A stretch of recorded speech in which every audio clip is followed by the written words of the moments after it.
Hello, my name is Doliner. Today I'll be presenting circuit number 1 for lab 1. First off, we begin with our switches. So I have here this black cable connected to number 1, here to the first pin, here on this, I don't know if you can see that, the 7432. So this is our OR gate. Now we have connected to input B, we have switch 2 to this red cable going to pin number 2 here on the IC. Afterwards, obviously, I need a ground here for the IC. I also need the VCC power.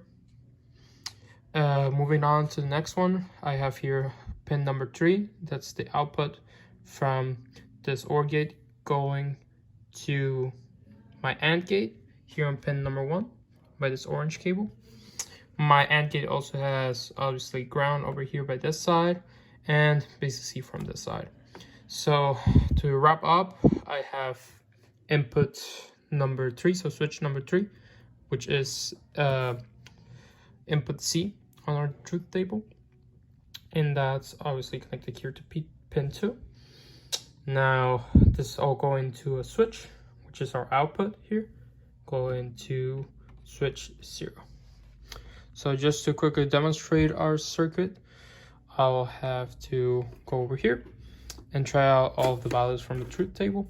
So we start with 0, 0, 0, and obviously we get a 0 or off.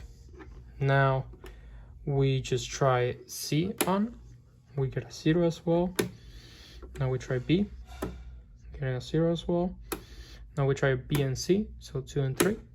We get an on. It's because this is obviously an OR gate, so when this is on, this sends a signal over here, and since 3 is also connected, then it would do the function of the AND gate and turn this LED on. Now, afterwards, we just try A by itself, so number 1, and we obviously get a 0 here. Now we try A and C, so 1 and 3.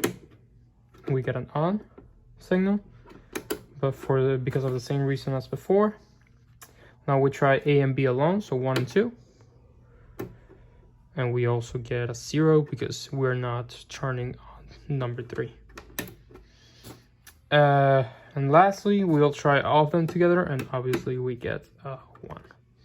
So that's it for the first circuit. So for circuit number 2, what I did is that I swapped the ICs. Now we have on this side the AND gate that was previously over here, and I moved the OR gate to this side. So when we look at this, obviously we have the same pins connected here on the first one. So this black one over here is going to 1. Number 2 is going to the red one over here, which will be A and B respectively. Now we have the output from this AND gate going to this side to our OR gate on pin number 1. We have obviously switch number 3, meaning this is input C, going to pin number 2 here in our OR gate. Now everything's going through this output, going to LED number 0. So when we try this on with the values of our truth table, we can confirm question letter H, I believe. Yes.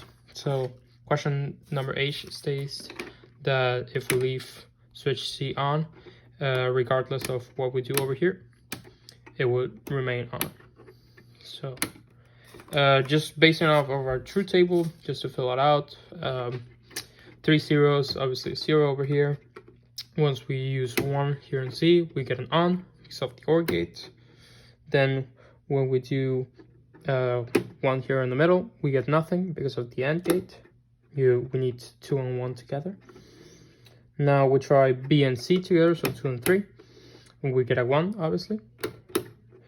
Now we try A by itself, and we should get nothing, as expected. Now we try A and C together, so 3 and 1, and we obviously get a 1 because of this 3 over here, the OR gate. Now we try A and B together. This is the only case where A and B are useful in the circuit, because when 3 is off, this is the only way that the switch can go on. Now we try everything on, basically. and we also get 1. So that's it for this video. Thank you for watching.